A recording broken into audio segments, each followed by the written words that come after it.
Estamos hoy día en Radio Orbe, mediante la www.radiocpa.com. Nos puede sintonizar.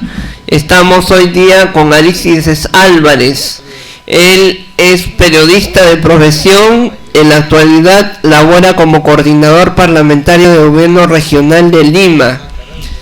¿Cómo estás, Arístides?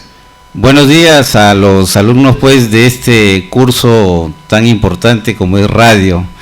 El día de hoy estamos en el Instituto CPEA, gracias por la invitación, y estamos pues para absolver algunas preguntas y quizás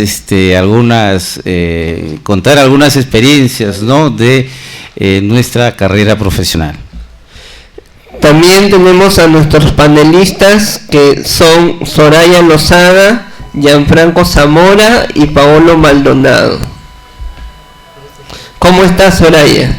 Muy bien, Freddy. Feliz de estar con el señor Álvarez, que nos va a contar un poquito de su vida.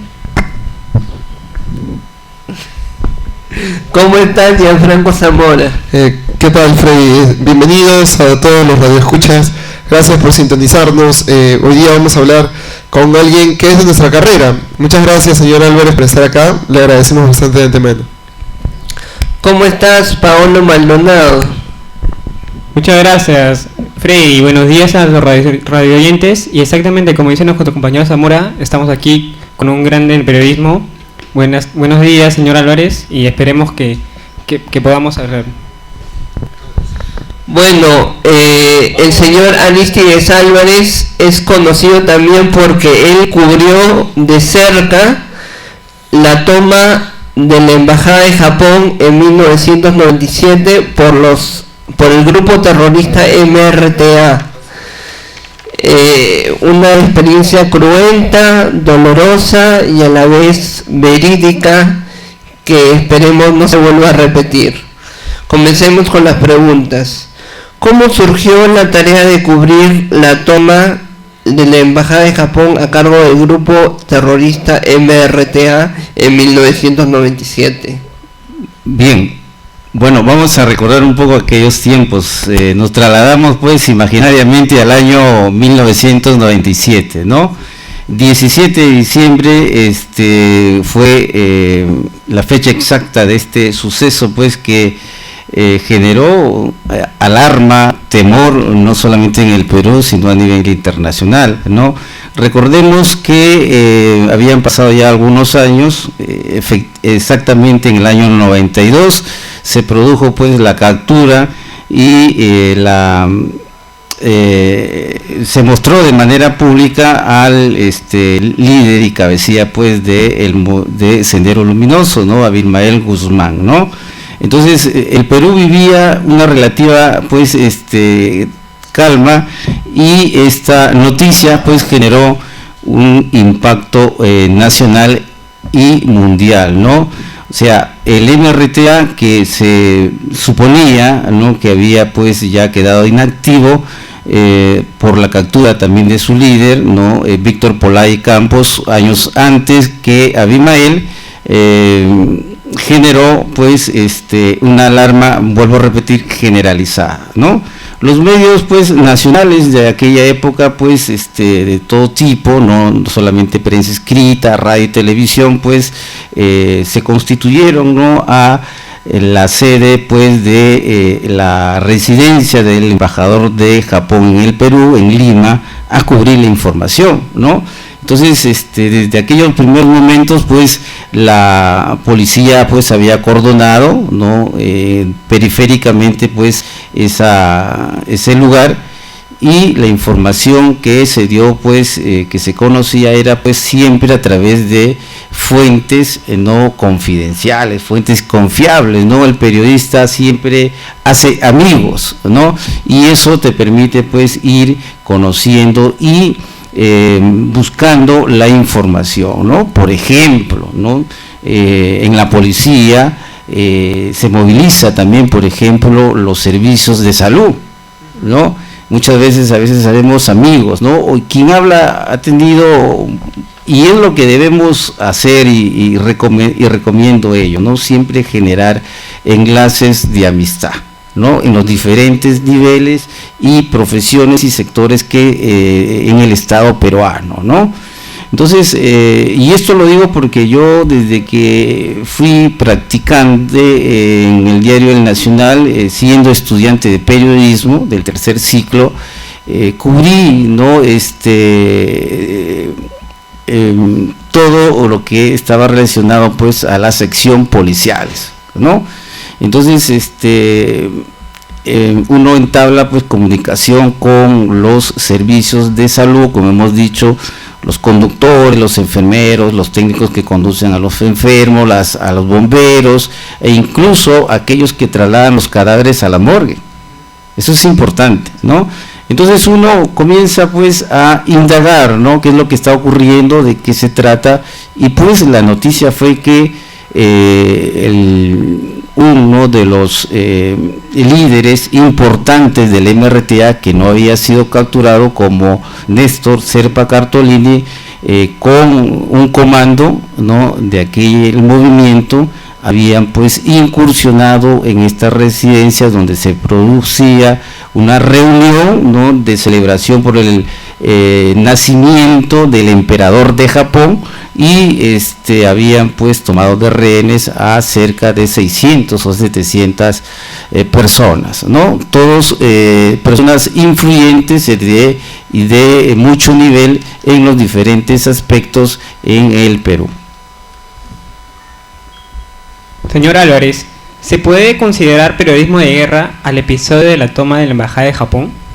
No, yo creo que no es un episodio de guerra porque no era pues un escenario de guerra convencional, ¿no? Dado que esto sí ocurre o ha ocurrido en las guerras pues que ya conocemos por la historia, ¿no? Entonces hay dos bandos y el reportero o periodista de guerra o corresponsal de guerra, como se le llamaba, también participaba pues como testigo para registrar los sucesos que se producían en este caso, ¿no? Entonces son dos fuerzas enemigas en este hipotético caso que estamos señalando, pero en el caso de lo que se produjo en la Embajada del Japón no fue así, ¿no? Simplemente fue un acto de sorpresa y que dejó pues, por decir, perplejo a los servicios de inteligencia. Recordemos que era el gobierno de Alberto Fujimori, y él se había consolidado pues como el pacifista del Perú, ¿no? Y teniendo el apoyo y la colaboración pues de su ex asesor, el señor Vladimiro Montesinos Torres, ¿no? Vamos con otra pregunta, señor Álvarez.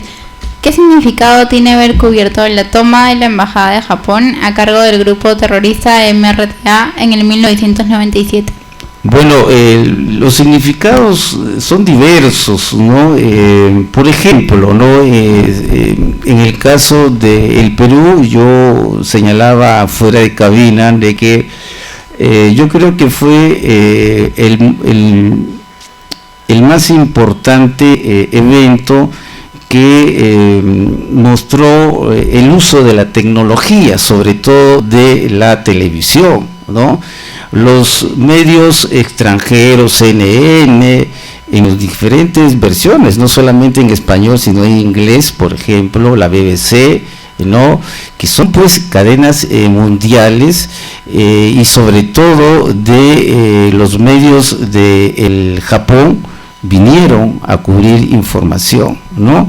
Prácticamente cubrían minuto a minuto lo que podía suceder, ¿no? La más simple información era tomado como noticia porque era pues un hecho internacional, ¿no? Ahora recordemos pues que Japón era un país desarrollado, es un país desarrollado y es un país también aliado de Estados Unidos, por lo tanto era pues una amenaza lo que había sucedido en Japón pues, no para la paz mundial y que comprometía pues la seguridad del mundo, ¿correcto? Buenos días, señor Álvarez. Justamente por lo que usted menciona acerca de que de lo que significa el haber tomado en la casa el embajador japonés, que nos dice pues que trae como consecuencia alta tecnología, pues, ¿no? Justamente por ello es que yo le tengo una pregunta. Un periodista, ¿cómo o cuándo se le presenta esta oportunidad, por ejemplo, de esto llega solo, o el periodista busca la noticia, o el periodista se topa con esta clase de eventos, porque lo que usted ha cubierto en esa época, no cualquier periodista pudo haber entrado pues a cubrirlo, ¿no? ¿Cómo lo ve usted? ¿Cuál sería la oportunidad que tendría que tener un periodista? ¿Suerte, tal vez? Sí, muy importante la pregunta, ¿no? Porque, claro, o sea, usted se refiere porque usted fue y no fue quizás otro del mismo medio, ¿no? Bueno, hay pues diferentes aspectos, creo que lo evalúan los jefes, nuestros jefes, ¿no? En el caso mío, yo ya había tenido una carrera, ¿no? Me había especializado en este tipo de eventos, ¿no? Le estaba contando desde que yo llegué a practicar, a mí me designaron, por ejemplo, esa sección. Yo no pedí. Sección policiales, ¿no? Donde están pues los robos, los asaltos, los crímenes, los secuestros, los asaltos en banda, todo tipo que tenía que ver con esos hechos de violencia, y por lo tanto nosotros era nuestra sección que cubría terrorismo, ¿no? Correcto. O sea, crimen organizado también, porque existió, claro. ¿No? Pero no solamente pues también el lado solamente de los malos que son pues que transgreden la ley, sino también los abusos de la policía, por ejemplo. Eso, cosa que hoy no se ve en los diarios, ¿no? Nosotros denunciamos con las evidencias lógicamente del caso, a veces también abusos policiales, militares o de funcionarios públicos, ¿no? Entonces, en el caso mío fue simplemente que el director me conocía mi trayectoria, y él fue el que me designó, ¿no? Pero ¿alguna anécdota tal vez cómo pasó eso? No, simplemente me destacó de manera permanente a cubrir esa información, ¿no? Pero yo quiero hacer una precisión de que estando en un medio nacional escrito, este diario cuyo nombre es Nihon Kensai Shimbun, más conocido como Nikkei, también contrató mis servicios para poder trabajar fuera del horario, ojo, ¿no? Porque en ese tiempo todavía pues los periodistas trabajamos 8 horas, ¿ya? Entonces 8 horas, y uno pues podía dedicarse a trabajar en otro medio, o en otra fuente, en otra institución, o quizás pues también estudiar, ¿no? Entonces el día que ocurrieron los hechos, pues 22 de abril, ¿no? Pasada las 3 de la tarde y con 20 y tantos minutos, justamente me encontraba en un edificio cercano a la residencia del Japón, que daba al lado izquierdo de este local, y fui testigo pues del la primera explosión gigante que se ocurrió justamente en esa parte lateral de la casa, ¿no? Muy cercana al torreón, ¿no? Por donde después los rehenes comenzaron pues a ser, ¿no?, evacuados, ¿no?, con apoyo pues de los comandos militares, ¿no? Bueno, Arístides, si me permiten, vamos a un corte comercial y regresamos con más aquí en Radio Orbe mediante la www.radiocpa.com. Somos alumnos del 4º ciclo de comunicación, y bueno, volvemos.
Pertenecemos a Radio Orbe mediante la www.radiocepea.com. Somos alumnos del cuarto ciclo de Ciencia de la Comunicación. Estamos hoy día con Arístides Álvarez, periodista de profesión. Él actualmente labora como coordinador parlamentario del Gobierno Regional de Lima y ha tenido a bien acompañarnos hoy día para explicarnos cómo le tocó vivir, cómo cubrió la toma de la Embajada de Japón a cargo del grupo emerretista Tupac Amaru en 1997. Bueno, Arístides, gracias por venir. La pregunta siguiente es: ¿qué sentiste como periodista al tener el peligro tan cerca? Bueno, en el caso de la embajada, por ejemplo, ya le hemos señalado que yo estaba pues en la parte alta de un edificio cuyo piso completo, por ejemplo, había sido pues contratado por este diario japonés, ¿no? Este diario japonés es el principal diario de economía, por ejemplo, de ese país, ¿no? Y tiene dos ediciones, tanto en la mañana como en la tarde, y entre las dos imprimen más de 5 millones de ejemplares, por ejemplo, ¿no? Entonces, y eso en aquella época, ¿no? Hoy pues sabemos que la población en el mundo sigue creciendo y presumo pues que el tiraje debe ser mayor, ¿no? Entonces, bueno, una precisión respecto a esto: todo era pues cercado, ¿no? Al comienzo pues el control lo tuvo la policía, luego ya el ejército. Nos alejaron más de el cuadrante y si queríamos visualizar algo era pues prácticamente subiendo a las partes altas de los edificios colindantes, ¿no? Entonces, el día que ocurrió los hechos, no estaba justamente trabajando con los colegas japoneses, ¿no? Y pude ver pues en vivo y en directo, ¿no? Con mis propios ojos, como se dice, ¿no? Todos los acontecimientos que se registraron, ¿no? Hasta que esto concluyó, ¿no? Fueron pues minutos de mucha exactamente adrenalina, mucho dado que fue como se ve o se aprecian en las películas, con mucha incluso efectos especiales, ¿no? Entonces sí, efectivamente, ¿no? Lo que me llamó la atención, por ejemplo, fue la aparición, ¿no? Ya en la parte alta de 2 o 3 comandos que con explosivos hicieron unas perforaciones del techo, ¿no? Y comenzaron luego a disparar, ¿no? A través de esos forados, ¿no? Y otro hecho que se repitió mucho en la televisión y creo que se mantiene hasta ahora fue pues cuando también uno de los comandos del ejército peruano arrió pues la bandera del MRTA que había estado instalado en la parte de la esquina, en la azotea de la residencia del embajador de Japón, ¿no? La arrió y la tiró al suelo, ¿no? Entonces, después de 125 días pues de zozobra, ¿no? Señora Álvarez, mi pregunta es referente a los diarios, como usted ha nombrado el diario de Japón, y referente a la situación que se daba en ese momento, ¿qué se podía publicar y qué no se podía publicar ahí en los medios impresos? Bien, bueno, mire, cuando uno ya ingresa a la carrera, uno mismo va dándose cuenta de las responsabilidades profesionales que uno tiene que asumir, ¿no? Obviamente, revelar cosas que podrían poner en riesgo, ¿no? Un plan, por ejemplo, de rescate o de evacuación, ¿no? Por parte del gobierno, lógicamente pues es contraproducente y es por decir pues antiético de un profesional de ciencias de la comunicación o del periodismo, ¿no? Entonces circulaba mucha información, ¿no? Vemos que yo le cuento porque el trabajo no solamente se hacía manteniendo pues una vigilancia constante, sino pues consultando fuentes en los diferentes niveles, ¿no? Incluso a nivel de gobierno, a nivel de los fuentes o los círculos diplomáticos, ¿no? A nivel de la policía, a nivel de todos los sectores, como yo les he manifestado, ¿no? Entonces eso uno tiene que tener mucho cuidado y siempre se consulta pues con el jefe superior, ¿no? En el caso, si somos parte de una sección, vuelvo a repetir, en el caso de un diario, ¿no? O un periódico, tenemos pues un jefe de sección, ¿no? Y el jefe de sección, ¿no? Transmite la información al jefe de informaciones, y el jefe de informaciones tiene como jefe el jefe de redacción, así era antes al menos, ¿no? Y sobre el jefe de redacción estaba pues, ¿no? El director y el subdirector, ¿no? Entonces, e incluso siempre se hacía una coordinación con el editor. Era otra persona que se dedicaba a editar, ¿no? Prácticamente ya lo que va a salir impreso en el diario, ¿no? En el caso particular, por ejemplo, ya se conocía, circulaban rumores siempre de que en cualquier momento se iba a producir pues una intervención militar, dado que llegó en un momento en marzo y hacia adelante, hasta abril, se llegó a un punto muerto, dado que efectivamente pues Serpa Cartolini detectó pues que algo estaban haciendo, se estaba haciendo bajo tierra, y él convoca una conferencia de prensa solamente con intervención de algunos periodistas, sobre todo de extranjeros, y donde él pues señala de lo que él había escuchado.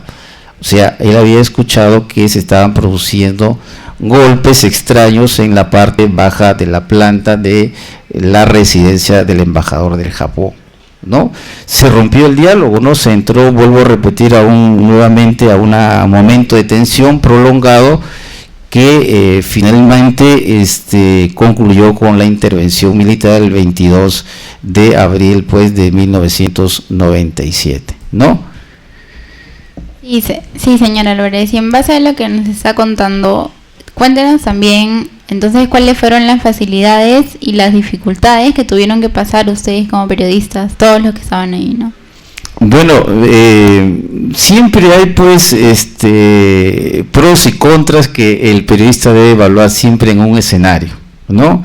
O sea, primero hay que conocer de qué escenario se trata, ¿no? Vuelvo a repetir, ¿no? El grupo del MRTA estaba pues dentro de la embajada, ¿no? Habían acondicionado pues todo un perímetro con explosivos, se hablaba incluso que habían minas en las partes de los jardines, o sea, eso pues hacía improbable que cualquier persona pues pretenda, ¿no? Ingresar a esa vivienda, ¿no? Y lo segundo, miren, si eso hubiese podido ser posible ya por algún periodista nacional o extranjero, difícil de poder difundir algo, porque parte de la estrategia pues de la intervención fue cortar los servicios básicos, ¿no? No había energía eléctrica, no había agua potable y incluso no había alimentos, ¿no? Entonces ir hacia la zona pues de peligro no tenía ningún sentido, ¿no? En la parte externa pues los accesos eran infranqueables, ¿no? Se habían cerrado justamente los ingresos de todo el perímetro y eso era imposible, ¿no? Entonces simplemente lo que quedaba pues es registrar algunos eventos que podrían producirse, por ejemplo, porque se suscitó también algunos hechos entre comillas normales, como por ejemplo cuando se producía las entregas de los alimentos para los rehenes por parte pues de los representantes de la Cruz Roja, ¿no? Pero ellos podían también traer algún tipo de información, y siempre hay que estar atentos porque quizás en esas rutinas normales siempre ocurre algo, ¿no? Algo que pueda generar justamente la noticia del día, ¿no? Bueno, volvemos después del último corte. Somos alumnos del cuarto ciclo de comunicación. Esto es Radio Orbe mediante la www.radiocpa.com. Gracias.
Bien, estamos en Radio Orbe mediante la www.radiocpa.com. Somos alumnos del cuarto ciclo de comunicación. Hoy día estamos con Arístides Álvarez, periodista de profesión por la Universidad Inca Garcilaso de La Vega. Actualmente es coordinador parlamentario del gobierno regional de Lima. Bien, Arístides, ha sido un placer, un gusto tenerte acá, y continuamos con la entrevista para que nos cuentes más. La pregunta de rigor y un poco viendo la curiosidad de los radioyentes, ¿cuánto se le pagaba a un periodista por cubrir lo sucedido? Bien, bueno, es una pregunta también válida, ¿no? En el sentido de que los medios, ¿no? Miren, los periodistas en aquella época, ¿no? Sí recibían pues un sueldo, podríamos decir, de cierto nivel, ¿no? Pero también existía por la trayectoria, ¿no? Algún estímulo que podía ser compensado por la propia empresa, ¿no? Les explico muy rápidamente, ¿no? Si usted era un periodista, porque a veces, antes casi siempre los medios de comunicación no le ponían lo que le llamaban los créditos, el nombre de la persona que escribía determinado artículo, informe, etcétera, ¿no? Entonces a veces otro medio del mismo rubro, ¿no? Lo invitaban a formar parte de su plantel. Entonces había pues unas, y las ofertas eran pues el doble de lo que usted ganaba en tal medio, ¿no? O sea, habían formas que te permitían vivir decentemente, ¿no? Los sueldos tampoco no han sido demasiado extensos. Esto iban en función a lo que era pues la economía también de aquella época, pero si usted me va a decir que que ejercer el periodismo alguien se va a volver rico, eso le digo que no, ¿no? Uno siempre uno lo ejerce esta carrera muchas veces por la vocación más que por el tema pecuniario, ¿no? Pero mi consejo es pues que los profesionales de ciencia de la comunicación o de periodismo sigan perfeccionándose, ¿no? Estudiando una maestría, un doctorado, y cada vez pues se vuelvan personas de mayores conocimientos académicos. Claro, que lo hagan por vocación. Bueno, señor Arístides Álvarez, voy a hacerle una pregunta ahora sí de rigor. Justamente hace un momento, cuando entramos en el corte, conversábamos de eso, ¿no? De que los comandos de Chavín de Huántar, cómo se les consideraba, si culpables o no. ¿Usted qué cree? ¿Cree que los comandos son culpables?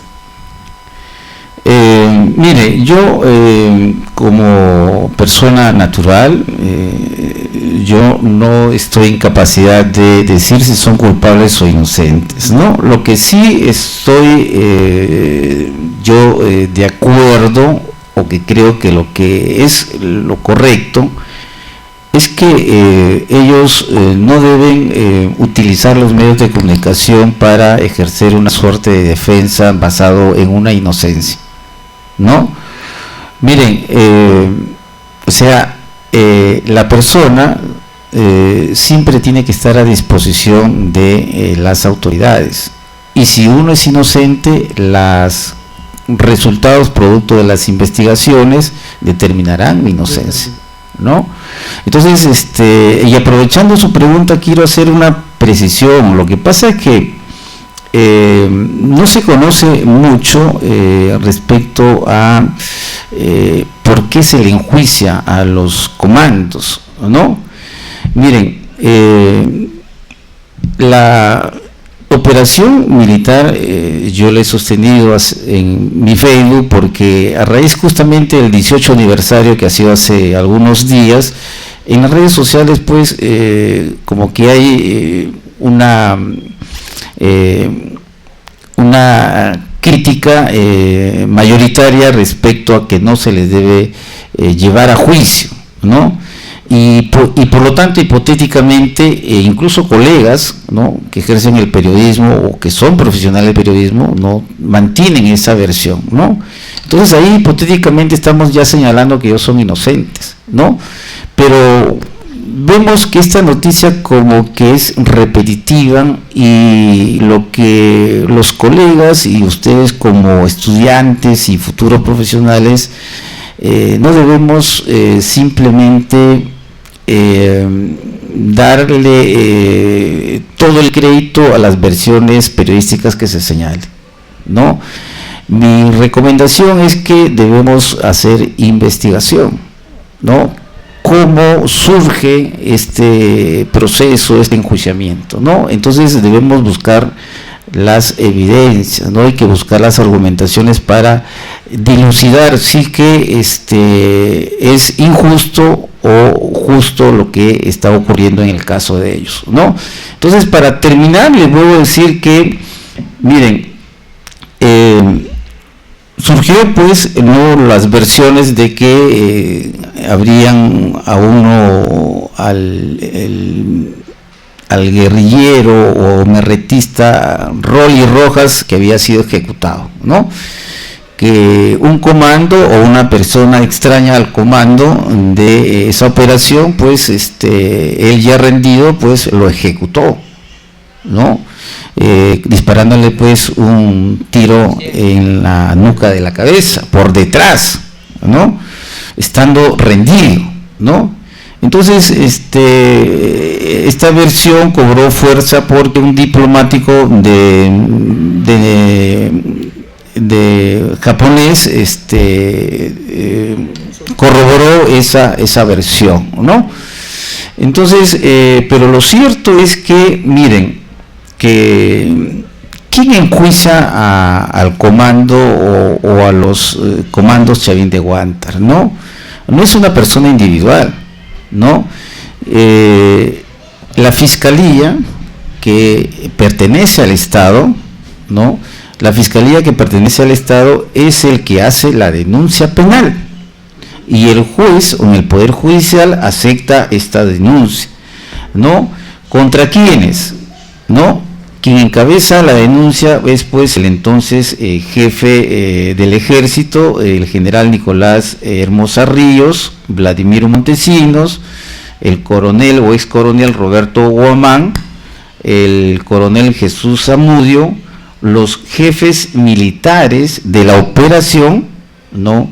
Y 13 integrantes del comando militar, ¿no? Allí no se mencionan a ningún comando, ¿no? Entonces eso es lo que ocurre, ¿no? Entonces, pero paralelamente la justicia militar también apertura una investigación, ¿no? Y ellos hacen esa misma investigación, la realizan en su fuero, en el fuero militar, y ellos dan un fallo. El fallo fue de absolución a estos militares, ¿no? Que se estaban siendo procesados en el Poder Judicial, ¿no? Pero hasta allí todo normal. Pero ¿qué ocurre? Que una organización defensora de derechos humanos del Perú, ¿no?, interpone una demanda ante los organismos internacionales, ante la Corte Interamericana de Derechos Humanos, porque ese tipo de delitos, ¿no?, es un delito de talla internacional, ¿no?, y se habían producido irregularidades, o sea, la participación del fuero militar no era pues lo correcto, ¿no? Entonces la Corte Interamericana de Derechos Humanos lo que está haciendo pues es que el proceso siga su curso regular y formal según las normas internacionales, ¿no? Entonces en ese proceso todavía no hay un juicio oral, y de lo que se trata es que se tiene que esclarecer por las investigaciones quiénes fueron los autores materiales e intelectuales, no, de los que habrían cometido este delito, que sí es castigado en los tribunales internacionales. Entonces acá no se está señalando pues a los 140 comandos, sino principalmente a la cúpula militar, ¿no? Entonces, por eso les digo, y esto está basado en un informe de la Corte Interamericana de Derechos Humanos, ¿no? Entonces, los comandos simplemente, quizás sus familiares, esposas, son los que están ejerciendo estas versiones, pero que debemos, vuelvo a repetir, siempre buscar la información correcta para tener como profesionales del periodismo una información pues veraz del asunto. Bien, entonces gracias a Freddy, a sus compañeros que por esta entrevista, al profesor del curso de radio, encantado de estar con ustedes contando algunas anécdotas y esperando pues que esto fortalezca siempre la vocación periodística que ustedes tienen al estudiar en esta importante pues institución CPEA. Gracias y buenos días. Aristides, sí. una última. ¿Cómo era el gasto de alojamiento y comida para los periodistas que cubrieron lo sucedido? ¿Cuánto pagaron los periodistas a los residentes de las casas y edificios de San Isidro? Bueno, mira, cuando uno cubre ese tipo de informaciones siempre hay pues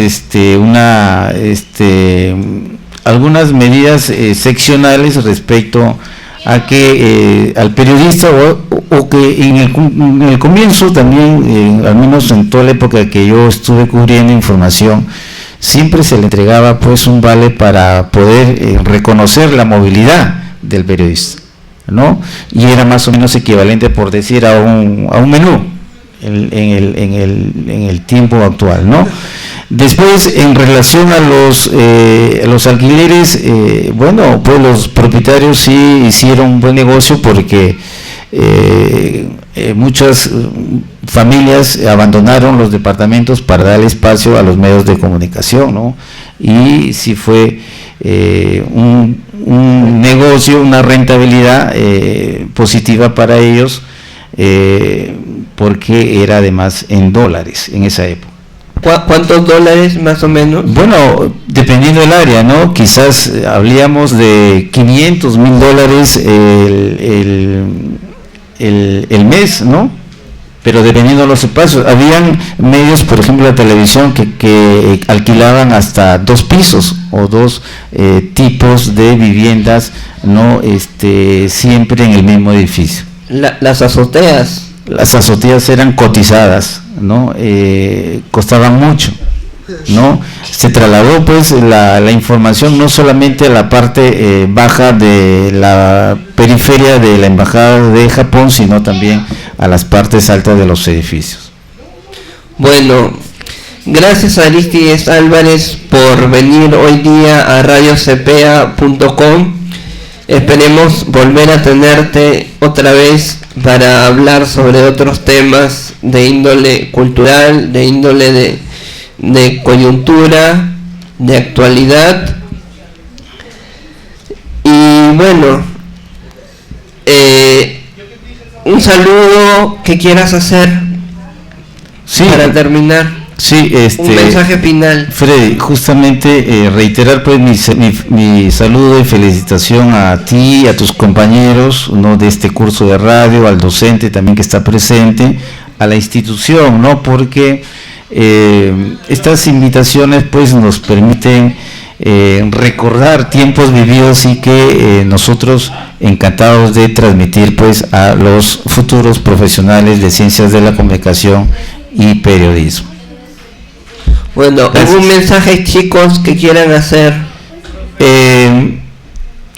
Tratar de esto es imposible, ¿no?, pero siempre tratar de buscar la objetividad, ¿no?, hacer siempre los esfuerzos de ser lo más posible, de ser objetivos siempre en las informaciones que nosotros vamos a brindar al público.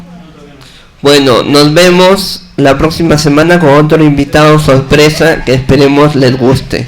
Gracias por habernos sintonizado mediante la www.radiocepea.com. Hemos sido alumnos del cuarto ciclo de Ciencia de la Comunicación. Gracias.